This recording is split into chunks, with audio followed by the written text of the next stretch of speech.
ان کی بہت ساری کتابوں کا ترجمہ ہوا ہے، خاص طور سے امام ابن القیم رحمۃ اللہ علیہ، جیسے الدواء والدواء ہے، یا اس طریقے سے تحفۃ المودود ہے ان کی کتاب، یا اعلام الموقعین ہے جی، اس طریقے سے جو زنادقہ پر، جہمیہ پر انہوں نے رد کیا ہے، ان کی بہت ساری کتابوں کا ترجمہ جو ہے اردو زبان کے اندر کیا گیا ہے، تو ان کتابوں کو انسان پڑھ سکتا ہے، ساری کتابیں الحمدللہ انسان پڑھے۔ ایسے ابن جوزی کتاب ایک تلبیس ابلیس ہے، بہت مشہور ہے وہ کتاب، اس کتاب کو انسان جو ہے پڑھ سکتا ہے، اور بھی بہت ساری کتابیں ہیں، لیکن ان کی اکثر کتابوں کا ترجمہ اردو میں نہیں ہوا ہے ابن جوزی رحمۃ اللہ علیہ کی، لیکن ابن القیم رحمۃ اللہ علیہ کی بہت ساری کتابیں اردو میں ترجمہ ہوئی ہیں جی۔ بھائی سوال کرتے ہیں، زاد المعاد ہے امام القیم رحمۃ اللہ علیہ کی، جی بہت مشہور کتاب ہے زاد المعاد، اس کا اختصار بھی کیا امام محمد بن عبد الوہاب رحمۃ اللہ علیہ نے، مختصر زاد المعاد کے نام سے، تو وہ بھی اپنے موضوع پر بہت اہم کتاب ہے، اور امام القیم رحمۃ اللہ علیہ کے علم کا اندازہ آپ اس بات سے لگا سکتے ہیں کہ اس کتاب کو انہوں نے سفر میں لکھا تھا، ان کے پاس مراجع اور مصادر نہیں تھے زاد المعاد کو، جی ہاں، جبکہ اپنے موضوع پر بے مثال کتاب ہے، بہت ہی اہم ترین کتاب جی، تو بہت ساری کتابیں ان کی الحمدللہ جی۔ شیخ بھائی پوچھتے ہیں کہ ایک مٹھی سے زیادہ داڑھی کاٹنے پر جو اختلاف ہے اس پر روشنی ڈالیے، صحیح کیا ہے؟ صحیح یہی ہے کہ ایک مٹھی سے زیادہ داڑھی رکھی جائے گی، نہیں کاٹی جائے گی، یہی صحابہ کا منہج تھا، اور سلف صالحین کا بھی منہج یہی تھا۔ ابن عمر سے جو بات بیان کی جاتی ہے وہ یہ ہے کہ وہ جب وہ عمرہ کرنے جاتے تھے یا حج پر جاتے تھے تب یہ کرتے تھے، ایسا نہیں کہ ہر ہفتے وہ کاٹتے تھے یا سال بھر میں جو ہے وہ 5-6 مرتبہ کاٹتے تھے۔ تو اللہ کے رسول کی سنت مقدم ہے، علیکم بسنتی وسنت الخلفاء الراشدین، آپ کی سنت مقدم ہے، لہٰذا داڑھی نہیں کاٹی جائے گی۔ جو یہ ہے کہ ایک ہاتھ سے زیادہ داڑھی کاٹنے کے بارے میں بتایا جاتا ہے وہ قول صحیح نہیں ہے جی، صحابہ سے جو مروی ہے وہی روایت، اور صحابہ کا جو اگر عمل کسی صحابی، اکثر جو باتیں بیان کی جاتی ہیں صحابہ کے تعلق سے وہ ثابت بھی نہیں ہے جی ہاں، اور اگر مان لیجیے کسی صحابی ثابت بھی ہے تو عمل اس پر کیا جائے گا جس نے روایت کیا ہے، اس پر عمل نہیں کیا جائے گا جو انہوں نے عمل کیا ہے۔ صحابہ کا عمل یا کسی صحابی کا عمل اگر اللہ کے رسول صلی اللہ علیہ وسلم کی سنت کے خلاف ہو جائے تو وہ ہمارے لیے وہ دلیل نہیں ہے، ہمارے لیے دلیل کتاب اللہ اور سنت رسول ہے، اور ان کے لیے ہم عذر سمجھیں گے، یا تو ان کو حدیث نہیں پہنچی تھی، یا حدیث اگر انہوں نے روایت کی تھی تو حدیث بھول گئے تھے، انسان بھول بھی سکتا ہے جی، لیکن ان کے عمل کی وجہ سے اللہ کے رسول صلی اللہ علیہ وسلم کی ثابت شدہ سنت کو نہیں چھوڑا جائے گا۔ اسے راجع یہی ہے کہ داڑھی ایک مٹھی زیادہ نہیں کاٹی جائے گی، یہی سلف کا، خلف کا، اور جمہور صحابہ کا اور تابعین کا اور ہر زمانے میں ائمہ کا یہی قول اور یہی عمل رہا ہے جی۔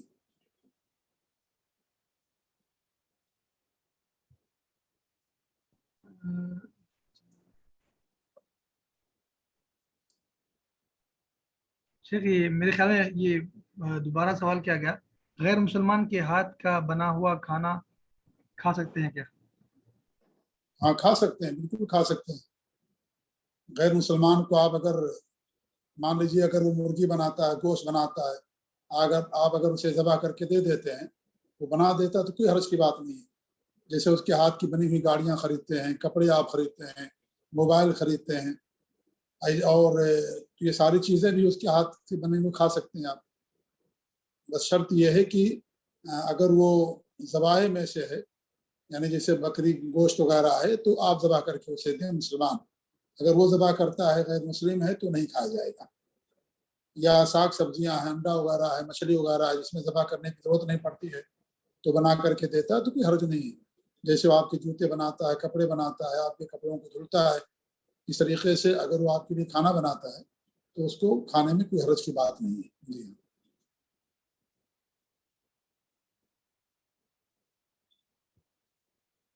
شیخ بھائی پوچھنے کے ابھی شیخ نے کہا ائمہ کا کے اقوال ہے، ائمہ یعنی کون؟ ائمہ امام کی جمع ہے، اور ائمہ یعنی اسے شخص کو کہا جاتا ہے، اس عالم دین کو جو علم کے یعنی جس کے اندر علم ہو، تقویٰ ہو اور اس طریقے سے اجتہاد کی صلاحیت رکھتا ہو، ایسے شخص کو امام کہا جاتا ہے۔ یعنی آپ یہ سمجھ لیں کہ بڑے بڑے علماء جیسے جو گزرے، امام ابن تیمیہ، امام ابن قیم رحمۃ اللہ علیہ، موجودہ دور امام البانی، امام ابن عثیمین، امام ابن باز، جن کے پاس گہرا علم ہو، تو ایسے لوگوں کو ائمہ کہا جاتا ہے۔ جی، ائمہ اربعہ تو مشہور ہی ہیں، چاروں امام۔ جی ہاں، اب یہ کوئی ضروری ہے کہ جتنے امام ہیں سب ایک ہی درجے کے ہوں، ان میں تفاوت ہوگا۔ جیسے صحابہ ہیں، اب تمام صحابہ تو ایک درجے کے نہیں تھے، سب سے افضل ابوبکر صدیق ہیں، پھر عمر فاروق، پھر عثمان، پھر علی، فضیلت کے لحاظ سے، حالانکہ سب صحابہ ہیں۔ ایسے علماء ہیں، سارے علماء تو ایک درجے کے نہیں ہوں گے۔ آپ دنیا کی مثالیں لیں، ڈاکٹر ہیں، کیا سارے ڈاکٹر ایک جیسے ہوتے ہیں؟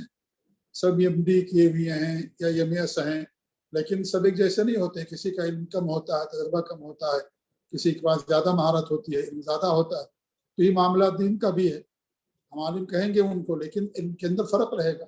ایسے ائمہ ہیں، اب چاروں ائمہ بھی ایک درجے کے نہیں تھے علم میں، ان میں بھی فرق تھا، کوئی کسی میں ماہر تھا تو کوئی کسی کے اندر ماہر تھا۔ تو اس لیے جو ہے امام کہا جائے گا جس کے پاس گہرا علم ہو، کتاب و سنت کا مضبوط علم ہو، اور وہ سلف صالحین کے عقیدے اور منہج پر چلنے والا ہو، اور یعنی دینداری ہو، امانت داری ہو، یہ ساری چیزیں جس کے اندر پائی جاتی ہیں وہ ان کو امام کہا جاتا ہے۔ جی، اجتہاد کی صلاحیتیں ہوں کہ کوئی مسئلہ آ گیا وہ اجتہاد کر سکتا ہے احادیث کو رکھ کر کے یا قرآن کے نصوص آیات کو رکھ کر کے، جو مثال یعنی جو مسئلہ ہے اس کو اس پر فٹ کر سکتا ہے، اجتہاد کی صلاحیت ہو، قیاس کی صلاحیت اس کے پاس ہو۔ جی، سوال یہ ہے کہ 500 اقیہ جو امت المومنین کو مہر میں ملی تھی، آج کے حساب سے کتنے روپے ہوگا؟ 500 اقیہ کیا چیز ہے؟ واللہ عالم، دیکھنا پڑے گا کہ ایک اقیہ کتنے کا ہوتا ہے، ابھی فی الحال مجھے نہیں معلوم ہے۔ جی ہاں، لیکن یہ ہے کہ مہر آدمی کے اپنے اوپر ہوتا ہے، آدمی اتنا مہر رکھنا چاہے رکھ سکتا ہے، کم مہر رکھنا چاہیے یہ زیادہ بہتر ہے، لیکن آدمی اپنی حیثیت کے مطابق مہر رکھ سکتا ہے۔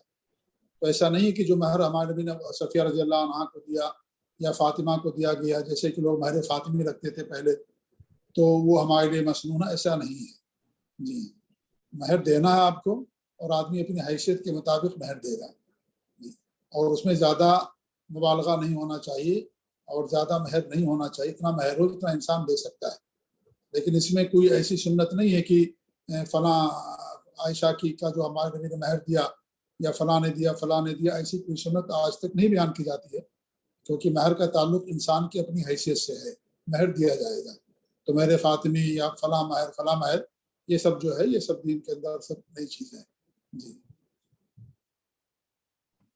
شیخ سوال یہ کہ ہم قرآن یا اسلامک کتابیں پوسٹ سے منگاتے ہیں تو نان مسلم پوسٹ کے ذریعے ہمارے گھر ملے تو وہ نان مسلم کے قرآن کو پکڑنے میں کوئی حرج تو نہیں، اس کا گناہ تو نہیں ہوگا؟ دیکھیے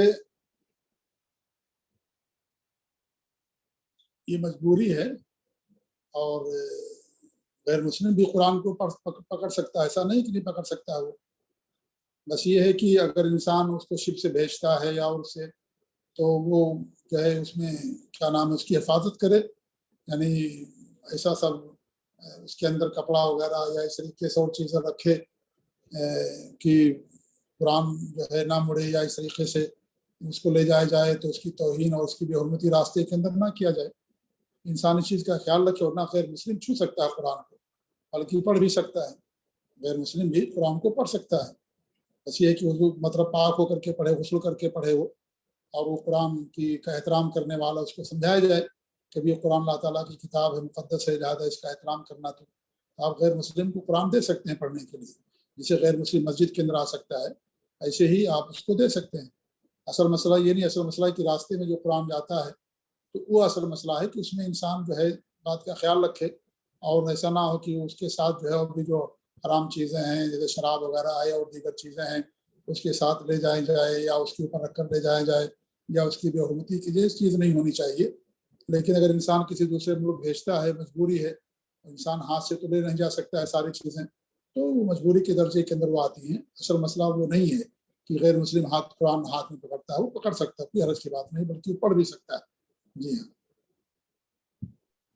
سوال یہ ہے کہ تصویر کشی کے متعلق کہ تصویر لینے کے متعلق کہ اس میں کلیئر کرے کہ کہاں تک ہم کس حد، کوئی حد ہے اس کی تصویر لینے کی، کب لے سکتے ہیں کب نہیں لے سکتے، تصویر کے متعلق کچھ سوال ہے۔ بھائی تصویر اگر ضرورت ہے تب انسان لے، جس کے اندر دینی فائدہ ہے، اگر ضرورت نہیں تو انسان اسے پرہیز کرے۔ جی ہاں۔ آج تو یقیناً یہ بہت ہی تکلیف دہ بات ہے کہ انسان کہیں بھی جاتا ہے، فوراً کوئی چیز کھانا کھاتا ہے، کسی منزل پہ پہنچتا ہے، فوراً تصویر نکالتا ہے، جانداروں کی جو بے جان ان کی بات نہیں ہو رہی کھانے پینے کی، اپنی تصویر نکال کر کے بھیج دیتا ہے۔ تو یہ چیز نہیں ہونی چاہیے۔ ضرورت کے تحت جس میں دینی فائدہ ہو یا بہت زیادہ ضرورت ہو، انسان کسی کو جو ہے کسی سے ملاقات کرنے نہیں جانتا، اس کو پہلی بار ملاقات ہو رہی ہے، اس کی تصویر دے دی جائے، یا اس طریقے سے مجرموں کو پکڑنے کے لیے یا پاسپورٹ کے لیے، تو یا دینی دروس کے لیے، محاضرات کے لیے، ان سب چیزوں کے لیے جہاں دینی فائدہ ہو انسان اس کو استعمال کرے، جہاں دینی فائدہ نہ ہو انسان اس کو استعمال نہ کرے۔ جی شیخ محترم تشریف لا چکے ہیں۔ السلام علیکم ورحمۃ اللہ۔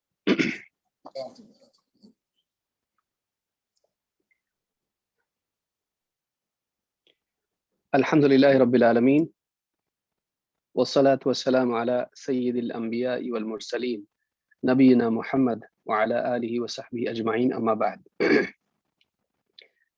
پچھلی مجلس میں ہم نے دیکھا کہ اللہ کے نبی صلی اللہ علیہ وسلم اور صحابہ کس طرح یہود و نصارہ کی مخالفت کرتے تھے، اور اس میں ہم نے دیکھا کہ ابن عباس رضی اللہ تعالیٰ عنہ دونوں باتوں کے راوی ہیں۔ ایک تو وہ واقعہ جو عاشورہ سے متعلق ہے، اور دوسرے انہوں نے خود فتویٰ بھی اسی بات کا دیا کہ 9 اور 10 کو روزہ رکھا جائے اور یہود کی مخالفت کی جائے۔ اس سے معلوم ہوتا ہے کہ مخالفت اس اعتبار سے بھی ہوتی ہے کہ اصل پر اضافہ کیا جائے۔ اللہ کے نبی صلی اللہ علیہ وسلم نے اس روزے کو نہیں چھوڑا جو موسیٰ علیہ السلام کی اقتداء میں یہود رکھتے تھے، بلکہ آپ نے اس اصل کو باقی رکھتے ہوئے ان کے افراد میں ان کی مخالفت کی۔ وہ اکیلے اس دن کا روزہ رکھتے تھے، اللہ کے نبی صلی اللہ علیہ وسلم نے اس ایک دن کی بجائے 2 دن روزہ رکھ کر ان کی مخالفت کی۔ تو اس سے بات معلوم ہوتی ہے کہ اللہ کے نبی صلی اللہ علیہ وسلم نے نہ صرف اپنے قول سے بلکہ اپنے عمل سے بھی یہود و نصارہ کی مخالفت کی۔ اس کی بہت ساری مثالیں دیکھی جا سکتی ہیں اور اس کا وقت ابھی نہیں ہے۔ اس کے علاوہ کفار و مشرکین جو یہود و نصارہ کے علاوہ ہیں، اگرچہ وہ بھی انہی میں شامل ہیں، لیکن ان کو الگ بیان کیا گیا ہے اس اعتبار سے کہ وہ حاملین کتاب نہیں ہیں۔ یہود و نصارہ حامل کتاب ہیں، اس اعتبار سے ان کا ایک الگ ان کو الگ رکھا گیا ہے، لیکن مشرکین کے اعتبار سے چونکہ ان کے پاس کتاب نہیں ہے اور وہ کھلا شرک کرتے ہیں، اس لیے ان کو الگ رکھا گیا ہے۔ قرآن کریم میں بھی دونوں کو الگ الگ بیان کیا گیا ہے، لیکن اس کا یہ مطلب نہیں ہے کہ ہم دونوں کو اس اعتبار سے الگ کریں کہ یہ مشرک ہے اور یہ مشرک نہیں ہے۔ یہ دونوں میں فرق نہیں، اس اعتبار سے نہیں ہے۔ کفار و مشرکین کی مشابہت سے اللہ کے نبی صلی اللہ علیہ وسلم نے اور خود اللہ تعالیٰ نے بھی منع کیا ہے۔ اللہ تعالیٰ قرآن کریم میں فرماتا ہے، یا ایھا الذین آمنوا لا تکونوا کالذین کفروا، اے ایمان والو ان لوگوں کی طرح نہ ہو جاؤ جنہوں نے کفر کیا۔ اس میں کسی ایک خاص چیز کی بات نہیں ہے، بلکہ عام طور سے مسلمانوں کو ان کی مشابہت سے بچنا چاہیے، ان کے عقائد سے، ان کی عبادت کے طور طریقوں سے یا ان کے عادات و اطوار سے مسلمانوں کو اپنے آپ کو بچانا چاہیے۔ یہ سورہ آل عمران کی آیت نمبر 156 ہے۔ اسی طرح سے اللہ کے نبی صلی اللہ علیہ وسلم فرماتے ہیں، خالف المشرکین وفر اللحا واحف الشوارب۔ امام البخاری اور مسلم نے اس کو روایت کیا ہے، صحیح بخاری میں کتاب لباس حدیث نمبر 5892، الفاظ بخاری کے ہیں۔ آپ نے فرمایا خالف المشرکین، مشرکین کی مخالفت کرو۔ کس اعتبار سے؟ وفر اللحا، داڑھی خوب بڑھاؤ، واحف الشوارب، اور مونچھیں ایک دم کم کر دو۔ اس حدیث سے بات معلوم ہوتی ہے کہ عادات میں بھی مشرکین کی مخالفت ہے۔ آج آپ دیکھیں بہت سارے مسلمان کفار و مشرکین کی مشابہت اختیار کرتے ہیں، فلم ایکٹرز کو دیکھ کر اور اسی طرح سے اسپورٹس مین کو دیکھ کر وہ بعض اوقات داڑھی رکھ بھی لیتے ہیں تو ان کی مشابہت والی رکھتے ہیں، کوئی فرینچ داڑھی رکھتا ہے تو کوئی نہ جانے کیا کیا رکھتا ہے۔ یہ طریقہ مسلمانوں کا نہیں ہے، بلکہ اللہ کے نبی صلی اللہ علیہ وسلم کا حکم وفر اللحا، وافر یعنی خوب خوب داڑھی رکھو۔ یہاں داڑھی رکھو کا حکم نہیں ہے، یہاں داڑھی بڑھانے کا اور یعنی چھوڑ دینے کا حکم ہے۔ اس کو بھی یاد رکھیں، بعض لوگ رکھ لیتے ہیں لیکن اتنی جتنی ان کا دل چاہتا ہے۔ تو حدیث میں یہ نہیں کہا گیا کہ داڑھی رکھو، یہاں کہا گیا کہ داڑھی بڑھاؤ۔ تو مشرکین کی مخالفت اس اعتبار سے بھی ہے۔ اس میں آپ غور کریں کہ مطلب یعنی داڑھی بڑھانا اور مونچھیں کتروانا ایک ایسی چیز ہے جو اللہ کی طرف سے داڑھی اور مونچھیں اللہ کی طرف سے انسان کو ملتی ہیں، ان میں بھی اس کی مخالفت کرنا ہے۔ یہ خضاب ہے، جیسے حدیث میں آیا ہے کہ ایک انسان، آپ نے فرمایا کہ یہود و نصارہ کی یا مشرکین کی مخالفت کرو، خضاب لگاؤ۔ تو آپ دیکھیں یہاں پر آپ علماء نے کہا کہ یعنی بال سفید ہونا یہ اللہ کی طرف سے ہوتا ہے، انسان کا اپنا اکتساب اس میں نہیں ہے۔ لیکن چونکہ دوسری قومیں خضاب نہیں کرتی ہیں تو اس میں مسلمانوں کو کہا گیا کہ تم خضاب کرو۔ جو چیز انسان کا اپنا کسب نہیں ہے اس میں جب ان کی مخالفت ہے تو جو ان کے اپنے اعمال ہیں، جو ان کے کسبی اعمال ہیں جن کو وہ خود نیت سے کر رہے ہیں، داڑھی سفید ہونا تو ان کا اپنا کسب نہیں ہے، لیکن دوسرے اعمال جو ان کا اپنا کسب ہے ان میں کتنی مخالفت ہونی چاہیے، یہ بھی بعض اہل علم نے اس بارے میں کہا ہے۔ تو کہا کہ خالف المشرکین وفر اللحا واحف الشوارب، مشرکین کی مخالفت کرو اور داڑھی بڑھاؤ اور مونچھیں کم کرو۔ آج الٹا معاملہ ہے، بہت سارے لوگ بہت سارے ایکٹرز کی مشابہت میں مونچھیں چھوڑ دیتے ہیں جن سے بالکل ہونٹ ان کی چھپ جاتے ہیں، بلکہ کھانے پینے میں بھی ان کے ساتھ شریک ہو جاتی ہے ان کی مونچھیں، اور داڑھی بالکل غائب ہوتی ہے۔ تو یہ جو فیشن ہے یہ مسلمان کے لیے ذلت کی چیز ہے کہ وہ کفر اور شرک میں پڑے ہوئے لوگوں کی مشابہت اختیار کریں اور اپنے نبی محمد عربی صلی اللہ علیہ وسلم کے حکم کی تعمیل نہ کرے، آپ کی مشابہت نہ کرے۔ اس سے بڑھ کے اور ذلت انسان کی کیا ہوگی کہ وہ کس کی صف میں جا کے کھڑا ہو گیا۔ تو اس حدیث سے بات معلوم ہوتی ہے کہ ان کی مشابہت نہیں کرنا چاہیے۔ اسی طرح سے ان کی عیدوں میں ان کی مشابہت نہیں کرنا چاہیے، جو آج ماحول میں دیکھا جاتا ہے۔ ام سلمہ رضی اللہ تعالیٰ عنہ سے روایت ہے، فرماتی ہیں کان رسول اللہ صلی اللہ علیہ وسلم یصوم یوم السبت، یصوم یوم السبت و یوم الاحد، اللہ کے رسول صلی اللہ علیہ وسلم سنیچر اور اتوار کا روزہ رکھتے تھے جوڑی سے، اکیلے سنیچر کا منع ہے، لیکن سنیچر اور اتوار کا روزہ رکھتے تھے اکثر ما کان یصوم من الایام، دوسرے دنوں کے مقابلے میں بہت زیادہ ان دو دنوں کا روزہ رکھتے تھے۔ وَيَقُولُ إِنَّهُمَا عِيدَانِ لِلْمُشْرِكِينَ وَأُحِبُّ أَنْ أُخَالِفَهُمْ، اور آپ اس کی تعلیل میں اس کی وجہ کیا بیان کرتے تھے؟ آپ کہتے تھے یہ دونوں دن مشرکین کی عید کے دن ہیں، تو مجھے یہ بات پسند ہے کہ میں ان کی مخالفت کروں۔ عید کے دن روزہ نہیں ہوتا ہے، لہٰذا یہ ان کی عید کے دن ہے تو میں پسند کرتا ہوں کہ ان کی عید کے دن میں روزہ رہوں۔ ہمارے ہاں آپ دیکھیے جو ایام التشریق ہوں یا عید الاضحیٰ اور عید الفطر ہیں، یہ پانچوں دن ان دنوں میں روزہ رکھنا جائز نہیں ہے، عید کے دن روزہ نہیں ہے، بلکہ اسی یعنی آپ دیکھیں آپ صلی اللہ علیہ وسلم فرما رہے ہیں کہ یہ ان کی عید کے دن ہے، لہٰذا ان دنوں میں میں ان کی مخالفت کرنا پسند کرتا ہوں، وہ روزہ نہیں ہے تو وہ روزہ یعنی ان دنوں میں میں روزہ رہتا ہوں۔ تو اس حدیث سے بات معلوم ہوئی کہ اللہ کے نبی صلی اللہ علیہ وسلم نے عیدوں کے اعتبار سے بھی مشرکین کی مخالفت کی تعلیم دی ہے۔ آج مسلمانوں میں آپ دیکھنے میں آتا ہے کہ جو دن وہ لوگ مناتے ہیں وہ لوگ ہم بھی مناتے ہیں، بہت سارے ان کی عیدوں میں شریک ہوتے ہیں، ان سے محبت کے اظہار کے طور پر اور ان سے اتحاد دکھانے کے لیے۔ دیکھیے مشرکین اور کفار کے ساتھ میں مسلمانوں کو احسان اور انصاف کا سلوک کرنا چاہیے، نہ مسلمان ان کے ساتھ بد اخلاقی کریں، نہ ان پر ظلم کریں، ان پر احسان کریں، ان کے دکھ درد میں ان کے کام آئیں، ان کی تکلیفوں میں ان کو سہارا دیں، بھوکے ہیں تو کھلائیں، پہننے کے لیے نہیں تو پہنائیں، اگر ان کے لیے کوئی پریشانی ہے، پڑوسی کوئی ہے کسی مسلمان کا، اس کی بیماری اور اس کی پریشانی میں اس کے کام آئیں، ٹھیک ہے، اس پر رحم کریں، لیکن ان کے کلچر کو اپنانا یہ اسلام میں نہیں ہے۔ ہمارا اپنا ایک جینے کا طریقہ ہے، جو محمد صلی اللہ علیہ وسلم نے بتایا کہ تم کو جنت میں جانا تو یہ کرنا پڑے گا. اللہ تعالیٰ نے خود بتلایا کہ اللہ کا محبوب بننا پڑے گا, محمد صلی اللہ علیہ وسلم کے راستے پہ چلنا پڑے گا. قل ان کنتم تحبون اللہ فاتبعونی یحببکم اللہ. اے نبی آپ کے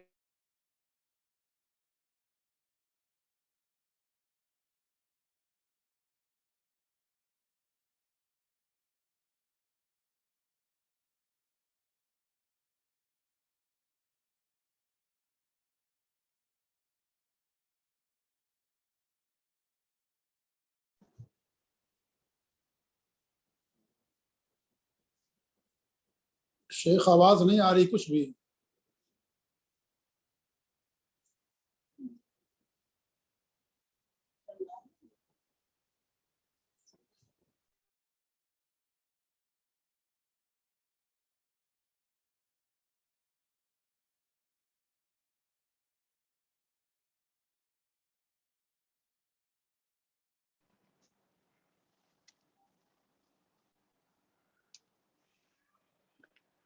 حالانکہ اس کو چاہیے تھا کہ وہ نبی صلی اللہ علیہ وسلم کی اتباع کرے, لیکن دوسری قوموں کا محبوب بننے کے لیے ایک مسلمان ان کی مشابہت اختیار کرتا ہے. اس تعلق سے آپ دیکھیں گے جو حدیث میں نے بیان کی تھی وہ امام احمد, طبرانی, حاکم اور بہقی نے روایت کی ہے, اور صحیح الجامع صغیر حدیث نمبر 4803 پر یہ ہے اور حدیث حسن ہے. اس تعلق سے ایک بہت سخت روایت ہے اور قول ہے صحابی رسول صلی اللہ علیہ وسلم کا. عبداللہ ابن عمرو رضی اللہ تعالیٰ عنہ کہتے ہیں من بنا ببلاد الاعاجم, جو اعاجم کے غیر مسلموں کے عجمی قوموں کے علاقوں میں, ان کے شہر میں, ان کے ملک میں رہے, وصنع نیروزہم ومہرجانہم, ان کے نیروز اور مہرجان, ان کی عیدوں کو خود بھی منائیں, وتشبہ بہم حتی یموت وہو کذالک, اور ان کی مشابہت اختیار کرے اور اسی حال میں اسے موت بھی آ جائے. حشر معہم یوم القیامہ, قیامت کے دن انہی کے ساتھ اس کا حشر ہوگا. میں پھر سے حدیث پڑھ رہا ہوں.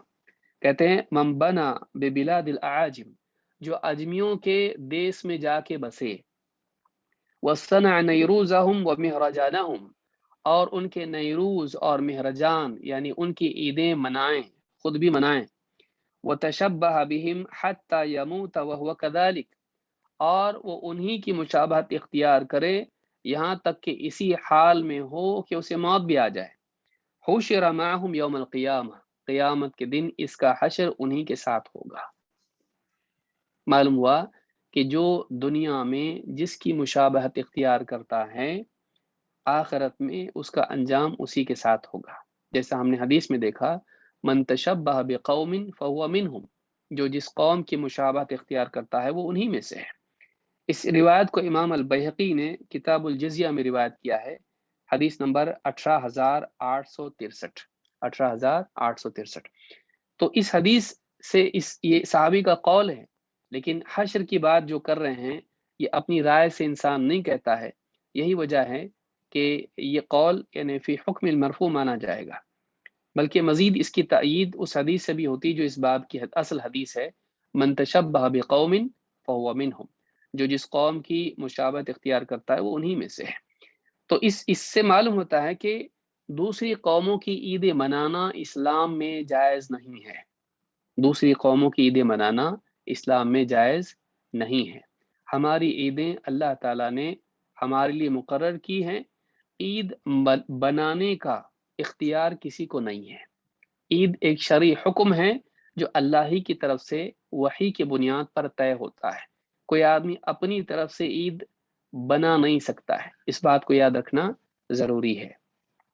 بدقسمتی سے آپ دیکھیں عاشورہ کی حدیث کے ضمن میں ایک بات رہ گئی کہ موسیٰ علیہ السلام کی اس حدیث کو دیکھ کر کے فرعون سے اس دن نجات ملی تھی, اس وجہ سے موسیٰ علیہ السلام نے عاشورہ کا روزہ رکھا, اور اسی وجہ سے خود نبی صلی اللہ علیہ وسلم نے بھی اللہ کے اذن سے اس دن روزہ رکھا, صحابہ کو بھی حکم دیا.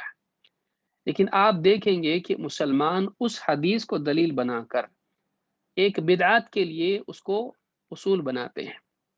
اللہ کے نبی صلی اللہ علیہ وسلم کی پیدائش کے دن کو منانے کے لیے وہ اس حدیث سے استدلال کرتے ہیں جس سے نہ نبی صلی اللہ علیہ وسلم نے کیا نہ صحابہ نے.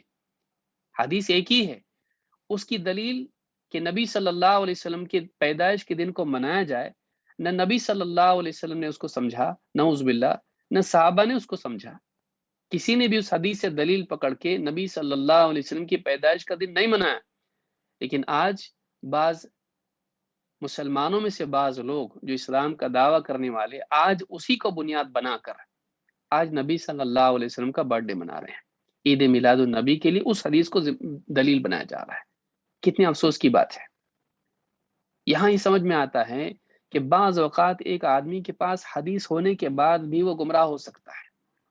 حدیث ہے اس کے پاس، لیکن اس حدیث سے اس نے جو مطلب لیا ہے وہ مطلب سلف میں سے نہیں لیا کسی نے۔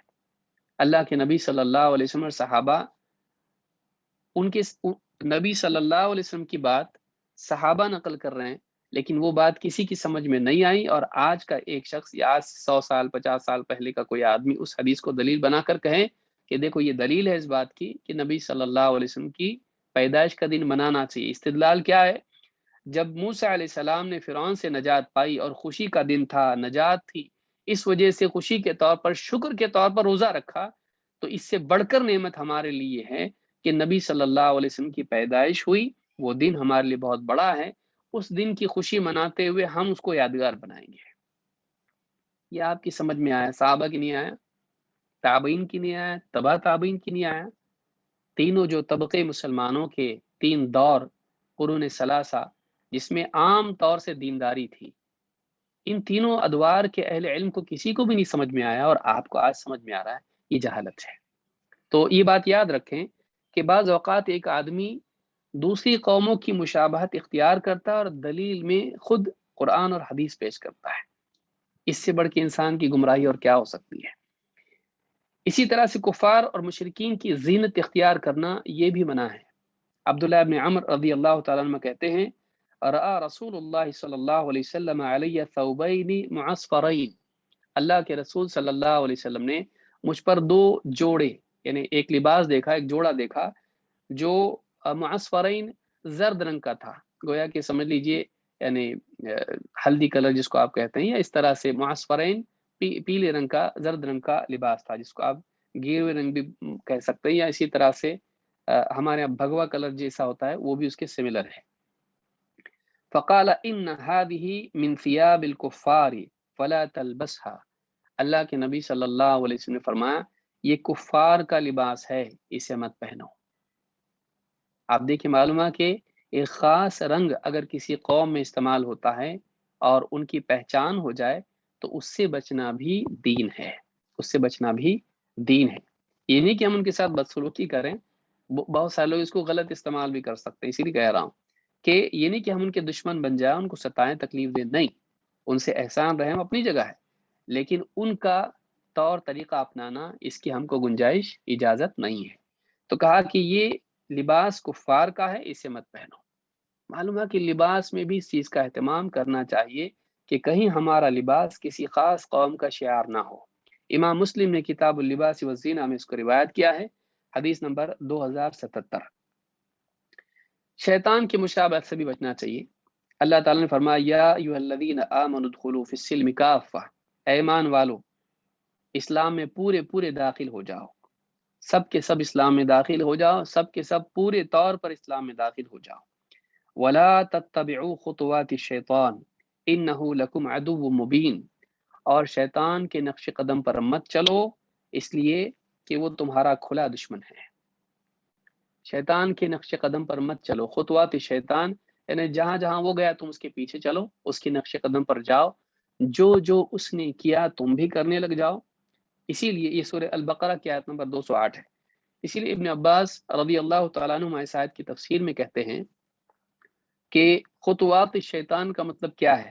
کہتے ہیں عملہ، خطوات الشیطان سے مراد کیا ہے؟ کہتے ہیں عملہ، یعنی شیطان کے نقش قدم پر مت چلو کا مطلب جو عمل شیطان کرتا ہے تم مت کرو، شیطان کے اعمال میں اس کی مشابہت مت کرو، اس کی مخالفت کرو۔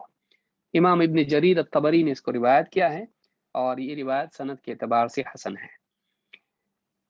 اللہ کے نبی صلی اللہ، اس کی بہت ساری مثالیں ہیں، ایک مثال میں دینا مناسب سمجھتا ہوں۔ اللہ کے نبی صلی اللہ علیہ وسلم فرماتے ہیں اذا اکل احدکم فلیأکل بیمینہ، اسی لیے میں نے شروع میں کہا تھا کہ جو قوم کا لفظ ہے، آپ کہیں گے شیطان کوئی قوم تو نہیں ہوا، تو اس کی مخالفت کیوں؟ قوم یعنی کسی ایک طبقے کے لیے بھی آ سکتا ہے، دو آدمی بھی اس طرح سے ان کے لیے بھی استعمال ہو سکتا ہے، بلکہ اور بھی باتیں علماء نے اس میں کہی ہیں، تو ایک آدمی کے لیے بھی آ سکتا ہے۔ تو کسی خاص فرد، کسی خاص قوم، کسی طبقے، چاہے وہ کسی بھی قوم کا حصہ، ان کو بھی قوم کہا جا سکتا ہے۔ قوم منکرون، آپ دیکھیے یعنی ابراہیم علیہ السلام نے فرشتے جب آئے تو کیا کہا ان کو؟ قوم کہا ان کو، قوم منکرون، اجنبی لوگ ہیں، تو وہ کسی خاص قوم کے نہیں تھے، لیکن لوگوں کو قوم کہا جا سکتا ہے۔ تو شیطان جو ہے اس کی بھی مشابہت جائز نہیں ہے۔ اذا اکل احدکم فلیأکل بیمینہ، جب تم میں سے کوئی شخص کھائیں تو وہ دائیں ہاتھ سے کھائے۔ وَإِذَا شَرِبَ فَلْيَشْرَبْ بِيَمِينِهِ، اور اگر وہ پانی پیے یا کچھ بھی پیے، شربت وغیرہ، تو وہ دائیں ہاتھ سے ہی پیے، سیدھے ہاتھ سے۔ فَإِنَّ الشَّيْطَانَ يَأْكُلُ بِشِمَالِهِ وَيَشْرَبُ بِشِمَالِهِ، اس لیے کہ شیطان کھاتا ہے تو بائیں ہاتھ سے، پیتا ہے تو بائیں ہاتھ سے۔ امام مسلم نے اس کو روایت کیا ہے کتاب الاشربہ میں، حدیث نمبر 2020 پر۔ تو اس حدیث سے ایک تو بات یہ معلوم ہوئی کہ دائیں ہاتھ سے کھانا چاہیے، دائیں ہاتھ سے پینا چاہیے۔ آج آپ بہت سے لوگوں کو دیکھیں گے ایک ہاتھ میں برگر ہے اور ایک ہاتھ میں کیا ہے؟ کوکا کولا، یہاں سے برگر کھا رہا ہے، یہاں سے کوکا کولا پی رہا ہے۔ جائز نہیں ہے، کیوں؟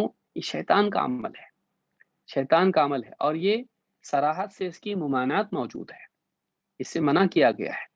تو آپ صلی اللہ علیہ وسلم نے کہا کہ جب تم میں سے کوئی کھائے تو دائیں ہاتھ سے کھائے، پیے تو دائیں ہاتھ سے پیے۔ کیوں؟ آپ نے علت بتاتے ہوئے کہا کہ شیطان بائیں ہاتھ سے کھاتا پیتا ہے، معلوم ہوا کہ شیطان کی مخالفت کے طور پر ہم کو ایسا کرنا ہے۔ تو معلوم ہوا کہ شیطان کی مشابہت اختیار کرنا جائز نہیں ہے، بلکہ ہم مأمور ہیں اس بات پر کہ ہم اس کی مخالفت کریں۔ اسی طرح سے فاسقین کی مشابہت اختیار نہیں کرنا چاہیے۔ کچھ چیزیں جو سماج کے اندر بدکار لوگ کرتے ہیں ویسے ہم نہ بنیں، ان کی نمایاں علامت ہو، ہم ایسا نہ کریں۔ فساق و فجار جیسے لباس پہنتے ہیں، جیسے بہت سارے لوگ سروں میں آپ دیکھیے کہ گلیری کی طرح بہت سارے لوگ اس طرح سے کرتے ہیں، مسلمان بھی ویسا کرنے لگ جائے۔ ہیئر سٹائل بہت سارے لوگ اس طرح کے کرتے ہیں جو بعض فاسق قسم کے لوگ کرتے ہیں، جیسے پنک وغیرہ ہوتا ہے، اس طرح کی چیزیں کرتے ہیں، اللہ حفاظت فرمائے۔ تو اس طرح کی کچھ خاص چیزیں ہوتی ہیں جو کسی خاص طبقے میں پائی جاتی ہیں، جو بد اخلاق اور برے لوگ ہوتے ہیں، گناہوں کے لیے معروف ہوتے ہیں، تو ایسے لوگوں کی مشابہت اختیار نہیں کرنا چاہیے۔ اللہ تعالیٰ قرآن کریم میں فرماتا ہے ثم جعلناک علی شریعۃ من الامر فاتبعها، اے نبی پھر ہم نے آپ کو ایک واضح ترین شریعت پر، دین پر قائم کیا ہے۔ شریعۃ من الامر، ایک ایسے دین کے واضح راستے پر ہم نے آپ کو قائم کیا ہے، فاتبعها، آپ اسی راستے پر چلتے رہیے۔ شرع کے معنی ہوتا ہے ہائی وے، سیدھا راستہ، سے مراد دین ہے، دین کے ایک بالکل واضح راستے پر ہم نے آپ کو قائم و دائم کیا ہے، آپ اسی پر چلتے رہیے۔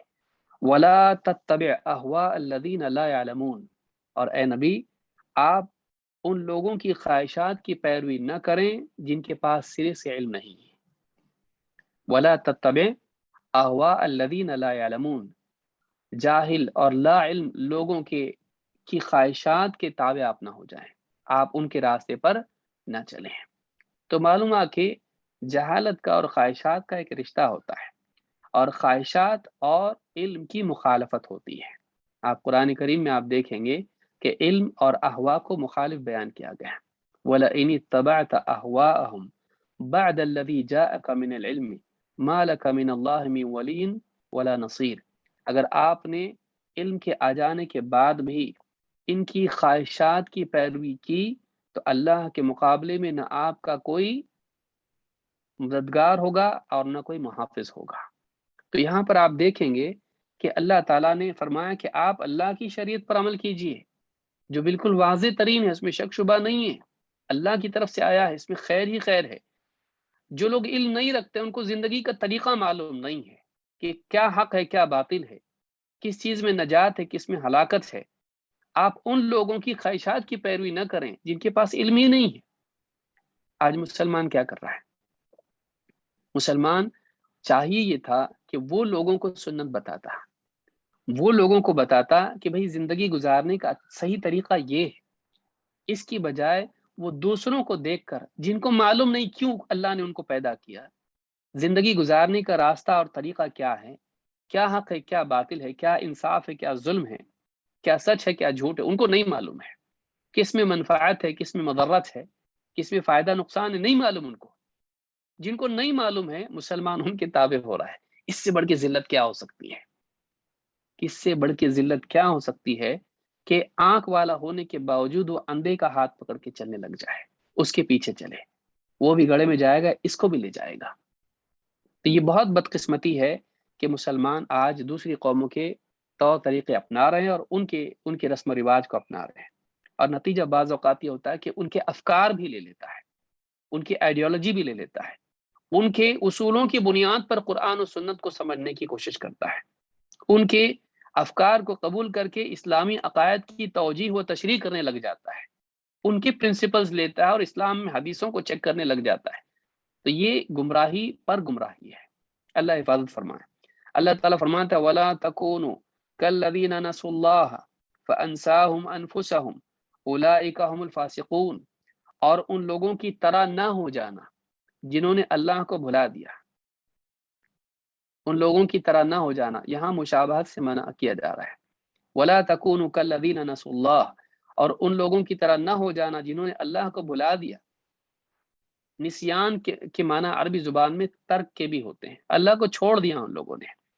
فَأَنسَاهُمْ أَنفُسَهُمْ، تو اللہ تعالیٰ نے انہیں خود ان کے اپنی جان، ان کے اپنی ذات کے سلسلے میں بھول میں ڈال دیا۔ أُولَئِكَ هُمُ الْفَاسِقُونَ، یہ لوگ فاسق ہیں۔ معلوم ہوا کہ اللہ کو بھولنا انسان کو فاسق بنا دیتا ہے، اللہ کے حکموں کو چھوڑ دینا، اللہ کی رضا کے بارے میں لاپرواہ ہو جانا انسان کو فاسق بنا دیتا ہے۔ تو اللہ تعالیٰ نے فرمایا ان کی طرح مت ہو جانا جو فاسق ہیں۔ تو فساق و فجار کے جو اللہ کو بھول کے، آخرت کو بھول کے زندگی گزارتے ہیں، دنیا میں موج مستی کرتے ہیں، مسلمان کو ان کی طرح نہیں ہونا چاہیے۔ مسلمان کو کن کی طرح ہونا چاہیے؟ جو اللہ والے ہیں، اللہ کے راستے پر چلتے ہیں، اللہ کے قرب کے اسباب کو اختیار کرتے ہیں، مسلمان کو ان کے راستے پر چلنا چاہیے۔ وَاتَّبِعْ سَبِيلَ مَنْ أَنَابَ إِلَيَّ، اس کے راستے کی پیروی کر جو میری طرف رجوع کیا، میری طرف پلٹا، میری طرف متوجہ ہوا، اس کے راستے کی نہیں۔ جو اللہ کے راستے سے دور ہو جائے، اللہ کو چھوڑ دے، اللہ کو بھول جائے، اس کے راستے کی نہیں۔ یہ سورۃ الحشر کی آیت نمبر 19 ہے۔ ابو ذر رضی اللہ عنہ کہتے ہیں کہ مر بی النبی صلی اللہ علیہ وسلم وانا مضطجع علی بطنی، اللہ کے رسول صلی اللہ علیہ وسلم کا گزر مجھ پر ہوا اور میں یعنی اوندھے منہ سویا ہوا تھا، پیٹ کے بل سویا ہوا تھا۔ اوندھا سو جانا، بہت سارے لوگ آج سوتے ہیں، نیند نہیں آتی تو کیا کریں، اوندھا سو جاؤ۔ کہا کہ میں وانا مضطجع علی بطنی، میں اپنے پیٹ کے بل سویا ہوا تھا۔ فرکضنی برجلیہ، آپ نے اپنی پاؤں کی ٹھوکر سے مجھ کو جگایا۔ وقال یا جنیدب انما هذه ضجعۃ اہل النار، کہا کہ اے جنیدب، یہ جو ہے انما هذه ضجعۃ اہل النار، یہ جہنمیوں کے سونے کا طریقہ ہے۔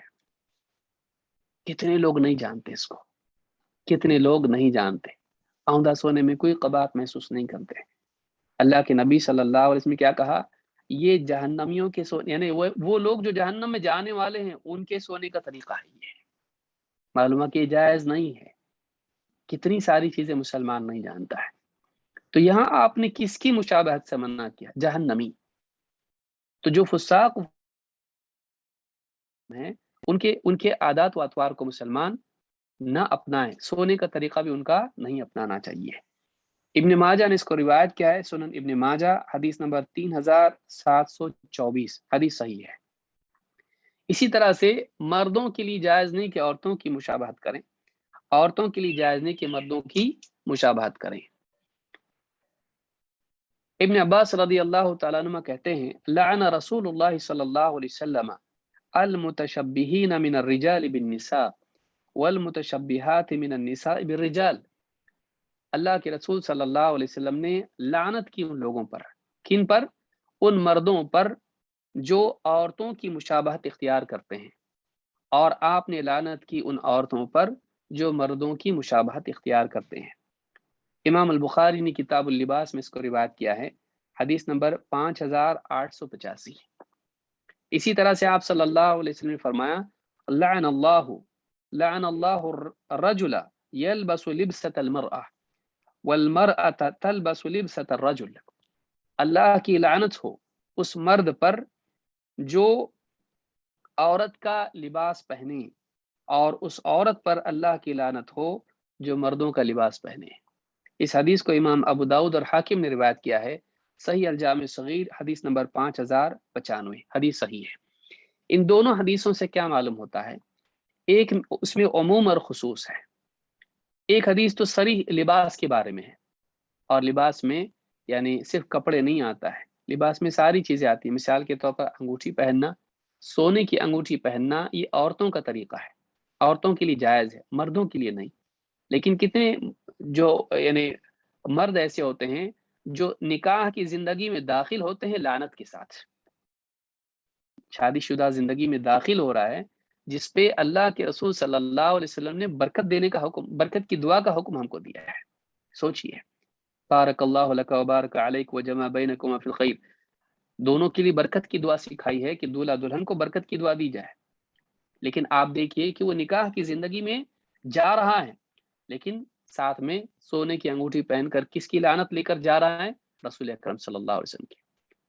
لعن اللہ کے معنی علماء نے دونوں بیان کیے ہیں، کہ اللہ کی لعنت ہو یہ رسول کی بد دعا ہے، یہ بھی مراد ہو سکتا ہے، یا یہ خبر بھی ہو سکتی ہے کہ اللہ نے لعنت کی ہے اس انسان پر جو عورتوں کی مشابہت اختیار کرے، ان کا لباس پہنے۔ تو یہاں آپ سوچئے، بہت ساری عورتیں بالکل مردوں کی طرح تنگ لباس پہن کر، آج ماحول پڑھی لکھی بچی ہے نا بھئی، آج ماڈرن ماحول ہے، تو بالکل ٹی شرٹ پہنے گی، ایک دم ٹائٹ جینز پہنے گی، اور بائک پر سارے گاؤں میں گھومے گی۔ یہ مردوں کی مشابہت ہے۔ بے پردگی تو اپنی جگہ برائی ہے، بے پردگی میں اور گندگی یہ کہ تنگ لباس عورت پہنے، اس سے زیادہ عریانیت اور کیا ہو سکتی ہے؟ اور مزید یہ کہ پھر ادھورا بھی لباس ہونے لگے، کہ ایسا لباس جس میں یعنی مرد تو ٹخنوں سے نیچے جا رہا اور عورتیں جو ہیں ٹخنوں سے اوپر جا رہی ہیں، الٹا معاملہ ہے۔ مرد کس کی مشابہت اختیار کر رہا ہے؟ عورتوں کی، کہ اس کو چاہیے کہ وہ ٹخنے سے نیچے نہیں رکھتا، عورتوں کے لیے ہے کہ وہ ٹخنوں سے نیچے چھوڑ دیں اور چھپائیں اپنے جسم کو، لیکن مرد جو ہے ٹخنوں سے نیچے پہن رہا ہے، عورتیں ٹخنوں سے اوپر جا رہی ہیں۔ کہاں جا رہے ہیں ہم لوگ؟ یہ ماڈرن ایجوکیشن اور دنیا میں دوسری قوموں کے ساتھ رہن سہن اور میڈیا کے اثرات سے ہے۔ ہم دنیا میں بہت ماڈرن بنے، ٹیکنالوجی میں، علم کی سطح پر، ٹیکنالوجی کی سطح پر، رہن سہن اور تہذیب اور طور طریقوں میں نہیں۔ اس میں ہم کو 1400 سال پیچھے جانا ہے۔ ٹیکنالوجی میں ہم کو 1400 سال آگے جائیے بھائی، اور آپ دوسری قوموں سے 10 سال آگے جائیے، آپ 100 سال آگے جائیے، لیکن رہن سہن کے اعتبار سے، آداب و اخلاق کے اعتبار سے 1400 سال پیچھے آپ کو جانا چاہیے۔ یہ آپ کی ترقی ہے، لیکن کاش کہ مسلمان سمجھے اس کو۔ عورتوں کو نہ مونچھے نہ داڑھی ہے، مردوں کے لیے ہے کہ وہ مونچھے اور داڑھی، مونچھے کم کرے اور داڑھی، مونچھے پورے مونڈے نہیں، مونچھے کم کریں اور داڑھی بڑھائیں۔ اب مرد بھی عورتوں کی طرح بالکل داڑھی غائب، مرد عورتوں کی مشابہت اختیار کر رہا ہے۔ بالوں کے اعتبار سے دیکھیے، عورتیں مردوں کی طرح ہو رہی، پورا سر مڑا کے بیٹھی ہوئی، نیا فیشن ہے بھائی۔ تو یہ ساری چیزیں جو ہیں، اور مرد جو ہے عورتوں کی طرح یہاں تک بال رکھ رہا ہے کمر تک۔ تو سوچنے کی چیز ہے کہ آج کہاں مسلمان جا رہا ہے۔ بہت سارے مسلمان اس بات کو جانتے بھی ہیں، لیکن خواہشات کی بنیاد پر دوسری قوموں کی، یا مرد عورت کی اور عورت مرد کی مہندی لگانا، نکاح کے وقت میں دولہے کو مہندی لگانا، مہندی عورتوں کے لیے ہے، مہندی عورتوں کے لیے ہے، لیکن بیٹھا ہوا ہے، ہاتھ لے کے بیٹھا ہوا ہے، یہاں سے فلانی، یہاں سے فلانی، اس کی کزن سب اس کو مہندی لگا رہے ہیں۔ شرم نہیں آتی ہے، غیرت مر گئی ہے، ان کی بھی مر گئی، ان کی بھی مر گئی ہے۔ تو یہ سب چیزیں غلط ہے۔ مہندی لگانا مردوں کے لیے نہیں، خضاب لگا سکتا ہے، ہاتھوں میں مہندی لگانا دلہن ہے یہ یا دولہا ہے، کون ہے؟ فرق کرے آدمی، کیا بھائی دلہن کے لیے ہو،